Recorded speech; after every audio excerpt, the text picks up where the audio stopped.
This right here is the Shure SM7B, a super popular microphone. You've probably seen it in most podcasts. If you've ever seen a video clip, they're using this microphone. But a microphone you might not have heard of is the Earthworks Ethos, which is right here.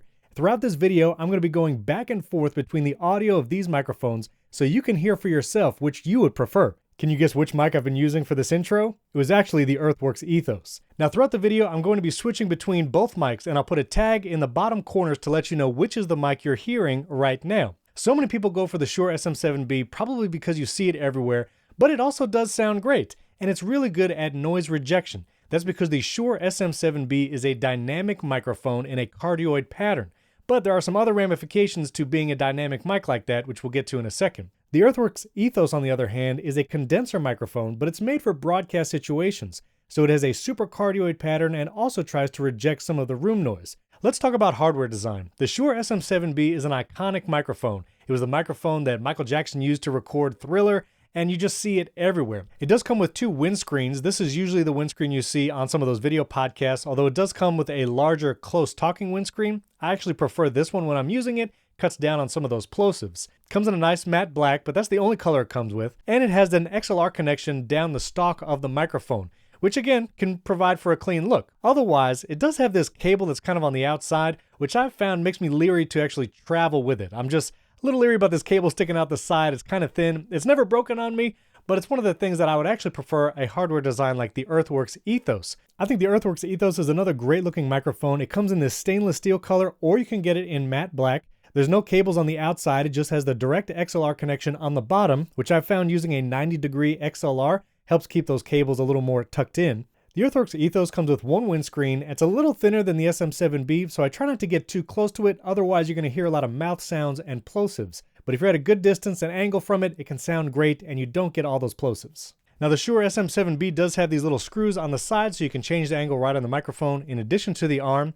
But the Earthworks Ethos comes with this ball joint. I love this ball joint because it gives you tons of flexibility to get the microphone placed exactly how you want. Now the construction of the Shure SM7B is also very rugged, meaning if you're in a recording environment and someone's messing with the microphone or moving it around, you're less likely to hear some of those movements as someone's talking. As you can see in some video podcasts, people will grab the mic and move it around, and so the Shure SM7B is better at kind of rejecting those movements and hand motions. The Earthworks Ethos is also constructed very ruggedly. You might hear some of the hand motions if someone's moving it while they're talking, but as you can see, even as I was moving it around, it still rejects a lot of that noise. And if you have a good microphone arm, then you don't have to worry about it. We'll put links in the video description to some mic arms for both of these options. Now, one of the things you have to think about if you're in a studio with multiple in-person guests or just in a noisy environment is how good a mic does at rejecting background noise. One of the advantages of the Shure SM7B is it does really well at some of that background noise rejection. We're going to do a side-by-side test. I'm going to play some background construction noise on a speaker, and you can hear what it sounds like from both the Shure SM7B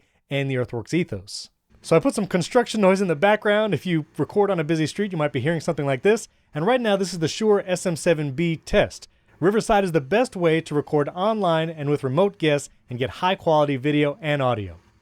And now here's testing the Earthworks Ethos with the same construction noise. Riverside is the best way to record online and with remote guests to get high quality video and audio.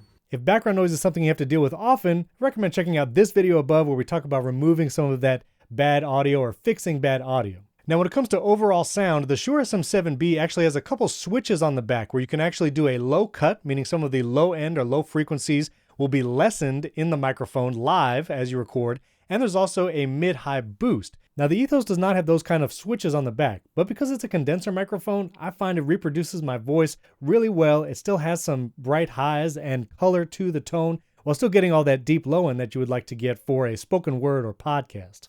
This is the Shure SM7B with the mid-frequency switch enabled, so this boosts some of those mid-frequencies, might help with clarity in your voice, especially if you have a lower voice and you're live streaming, then this will help the sound of the microphone be more understandable as you record.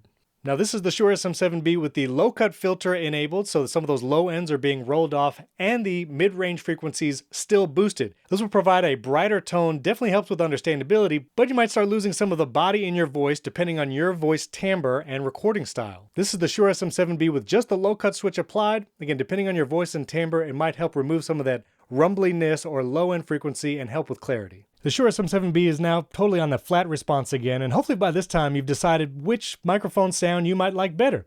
Now you have to think about cost.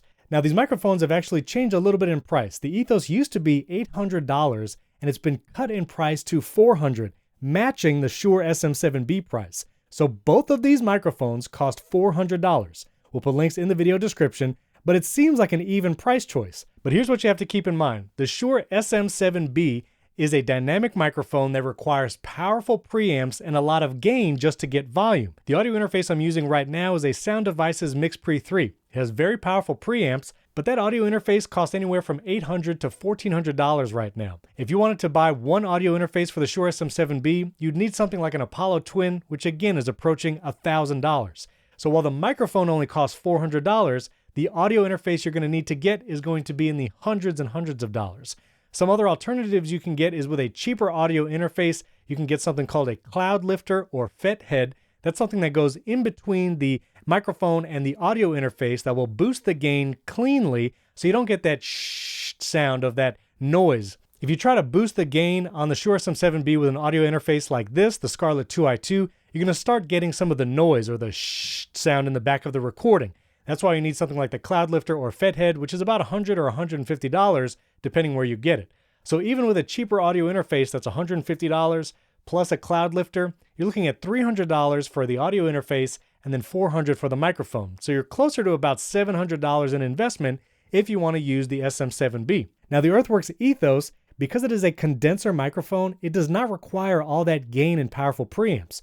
You can power the Ethos with an inexpensive audio interface like the Scarlett 2i2 for $150, and all you have to do is enable phantom power, which again is available on lots of those audio interfaces, and that's it. That's really all you need. You won't need any of those Cloudlifters or FetHeads, and then it's more flexible, especially if you're traveling, if you need to plug it into multiple different kinds of audio interfaces. So if you want the microphone that you see in every video podcast, that is the Shure SM7B. Make sure you understand that the $400 microphone will also require a powerful audio interface, and make sure you keep that in the budget. But the Earthworks Ethos is a great option. It looks great. I really like the stainless steel look, and it's a little more flexible when it comes to audio interfaces, and I do love that ball joint head. So let us know in the comments, which microphone do you prefer? And if you were going to upgrade your setup, which microphone would you hope to get? Leave your comment below, hit the like button, and don't forget to subscribe to the Riverside channel. We have content on the best USB mics, video switchers, how to build a video podcast setup, and a ton more.